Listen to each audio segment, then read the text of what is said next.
Get down, someone yelled. But Emily was already moving. Under the faint glow of the hospital lot lights, 27-year-old nurse Emily Tran threw herself forward, covering an older man in a weathered service coat. The shot rang out and the round tore into her shoulder. Through clenched teeth she whispered, "Tell him it isn't his fault." But no one foresaw what dawn would bring. 12 Marines appeared outside her home in dress blues. Who was that man? And why did her act echo through the corps itself? Emily awoke in the hospital ward, her shoulder bound tight with gauze, her scrub top still blotched with dried blood. No chance to change or clean. The world moved sluggishly around her. The parking lot, dim yellow lights. A stranger's voice shouting down. Then the sharp crack that split the night. She couldn't place the instant she lunged. Only the look she saw in his face. The older veteran in that crooked button jacket. Eyes that had never found peace. She leapt without thinking. Took the round straight into her left side. And before collapsing, she murmured to a frantic co-worker, "Tell him it's not his fault." She hadn't known his name. But his face carried weight. Like a half-remembered photo. Or a tale her father once told. They called it nursing instinct. But Emily understood it was a choice. A deliberate one. The physician adjusted her dressings. "You're lucky," he said. "Half an inch lower and you wouldn't be here." But Emily wasn't dwelling on luck. Her mind stayed on those eyes. The way they met the gunman. Not afraid, but resigned. As if waiting for that night his whole life. "The man I helped," Emily asked. "Is he safe?" The nurse hesitated. "He remained until you were stable. Then left, but clearly shaken." Emily stared upward. At the sterile ceiling tiles. Harsh fluorescent beams. And antiseptic smells, her entire world. A world about fixing, restoring. But what happened last night felt larger than medicine. Her phone buzzed messages from colleagues. "Are you insane? Why risk it? You could have died." She erased them without reply. How could she explain that? Some crossroads demand everything from you. And turning away isn't possible. A young officer knocked at her door. Questions about the scene. "I told you all I could." The man you shielded. Calvin Morris. Marine veteran, 3 deployments Afghanistan. The cop paused. His lived off-grid for years. No relatives, no veteran support. Emily straightened. Why? Paperwork failures. The officer shrugged. Happens too often. After he left, Emily looked out the window. Out there was a man who'd served. Forgotten by the system he defended. Who believed violence was all he deserved. But she'd rewritten that story. For one heartbeat someone stood in his place. Emily didn't know yet. But that single choice stirred something. Something dormant in the core itself. Something that brought 12 men in blues to her doorstep, saying Semper Fi. If you believe in honoring those who act. Without asking why, chaos erupted quick. Patrons screaming, people diving behind cars. Emily slammed against cold pavement. Scarlet spreading across her white uniform. Calvin Morris, the one she saved, caught her before she fell flat. His hands trembled. His eyes reddened, lips moving. Silently mouthing apologies to no one. Dispatchers were called. Emily rushed through emergency doors. Calvin waited outside halls. Head bowed, shoulders slumped. Whispering prayers to a faith long abandoned. A young cop sat with him. You related? Calvin shook his head. She owes me nothing.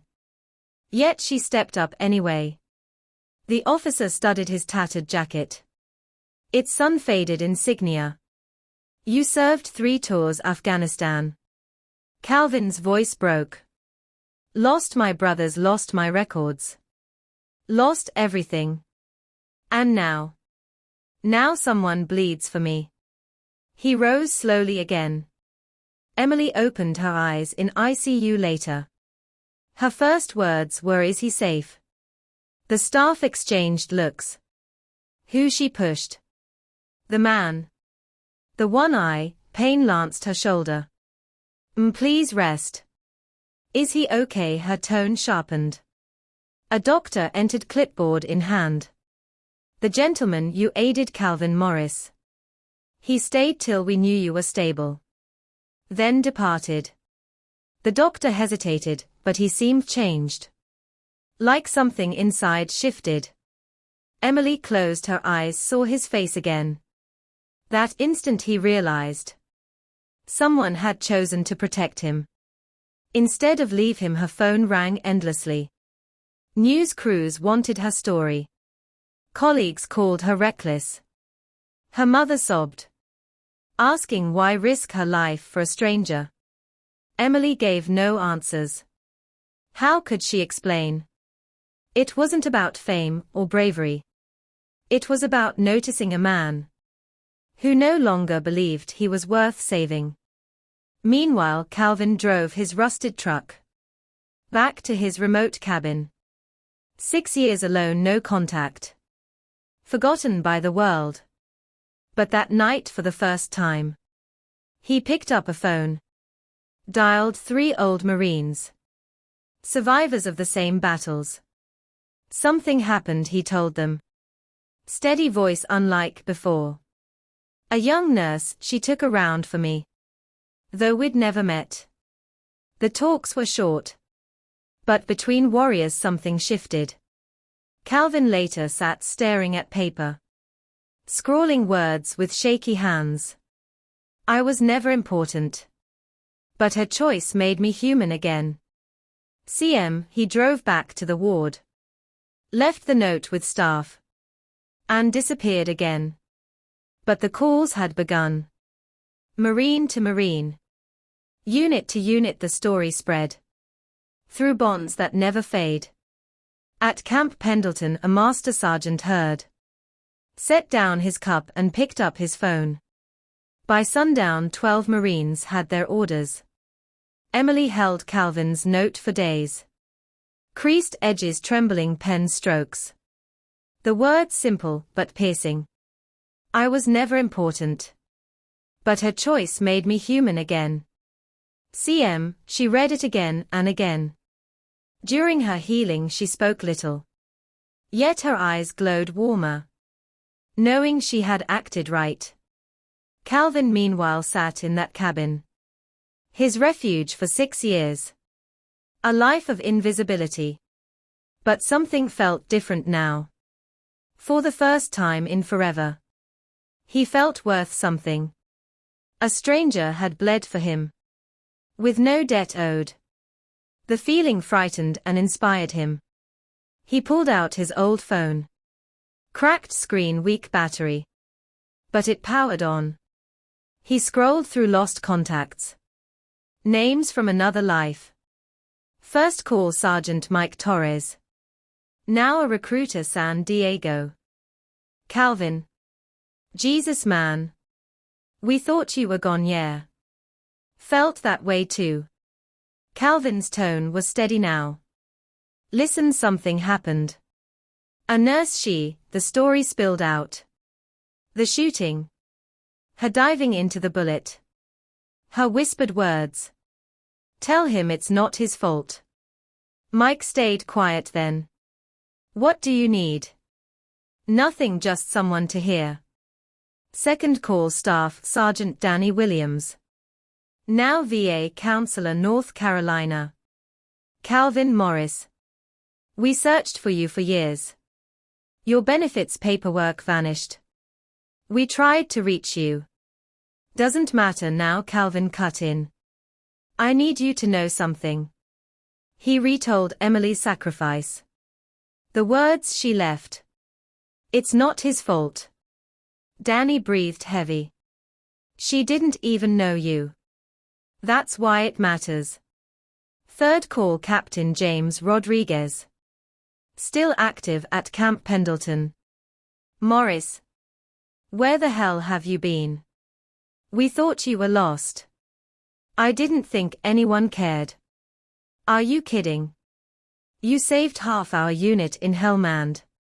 We tried to track you down. To get you treatment. Calvin swallowed. I'm calling about someone else. Nurse Emily Tran. Again he shared it all. And this time the officer understood. This wasn't one woman, one veteran. This was bigger. Calvin, what's her name and hospital? St. Mary's, Emily Tran. Calvin hesitated. Why? Because what she did is what this corps stands for. The calls ended but Calvin felt lighter. Yet within 2 days, the Marine network was alive. Rodriguez called up his chain. From captain to colonel to HQ. The tale traveled fast. But more than official channels. The Brotherhood carried it. Marine to Marine, base to base. Emily had done something rare. She showed a forgotten veteran. His life had value still. The Corps had words for it. Leave no one behind. But Emily went further. She stepped in for a man unseen. Abandoned by society. Yet once a brother in arms. Master Sergeant Robert Chen at Pendleton. Closed the report. Set down his mug and called. I need 11 volunteers. Dress blues ready. We're paying a visit. By nightfall 12 Marines knew their task. Emily Tran would learn what it means to remind a Marine his worth standing for. Monday morning Emily returned home. After a week in care. She wore a soft grey sweater. Gentle music humming nearby. Her arm still bound in a sling. Yet she brewed coffee clumsily one-handed. Outside came the rumble of engines. Doors slamming, boots striking asphalt. Synchronized, deliberate. Emily peered outside and froze. 12 Marines stood in formation. Blue dress uniforms. White gloves, polished covers. Like a vision from film. Their leader stepped ahead. Master Sergeant Robert Chen. Voice firm across the block. Nurse Tran. For what you did we say semper fi. Her mug slipped. Shattering on the kitchen floor. But she barely noticed. Her hands trembled as she opened the door. The formation held rigid. Neighbors spilling into streets. Cars halting in awe. I don't understand, she whispered. Captain Martinez stepped forth. Wooden box in hand. Your act for Marine Morris reflects the highest service traditions. Embodying leave no one behind. He lifted the lid, a challenge coin gleamed. The Corps emblem catching sun. Coins reserved only for extraordinary deeds. But I'm not military, Emily stammered. Tears swelling. No, but you showed us what Marines look like in civvies. She accepted it with shaking hands. The weight surprising. The warmth startling. Calvin, she asked softly. Is he safe? Sergeant Torres smiled. He's receiving the care he earned. Paperwork restored, benefits reinstated. But more than that. He said to tell you. The uniform salutes you now. Emily wept openly. 6 years of nursing. Countless saved lives. Yet nothing touched this. The Marines stayed still as she cried. Silent, unwavering. Honoring her as they honor their own. When she looked up, her neighbors formed rows. Hands to hearts, some saluting. Even children hushed in respect. Her street transformed into ceremony. Master Sergeant Chen stepped forward once more. Calvin Morris saved 12 Marines overseas. Last week you saved Calvin Morris here. That makes you family. He saluted, the others followed. Emily attempted a salute back. Clumsy, imperfect. But perfect to them. They held formation until she lowered her hand. Then spun in precision. And marched away. As engines roared off, Emily clutched the coin on her porch. The street hushed until one clap began. Then another, soon an ovation. Emily didn't feel heroic. She only felt true to herself. Unable to turn away when help was needed. But she now knew something new. Sometimes saving one soul ripples through many more. A neighbor had filmed the tribute. No words, only Marines saluting her. The clip spread online with a caption. A nurse saved a stranger. The Marines came to thank her. News outlets wanted her on camera. She refused interviews. Asked why, she answered simply, I did what was right. They called her the nurse who saluted first. A week later a letter appeared. Unsigned but heartfelt. I spent 15 years believing my generation no longer mattered. That nobody cared for old soldiers. But you stepped in without asking who I was. You just did it. I'm getting help now. Standing tall again. Thank you for proving I'm still worth it. A veteran learning hope again. Emily kept it in her locker. Beside the Marine coin. Because true courage isn't about heroics. It's about humanity at the right time. Have you ever seen someone defend a stranger when everyone else turned away? Share their story in the comments below. Because ordinary heroes must be remembered. Subscribe to my channel Apple Cheats for more stories of quiet courage that ripple forever.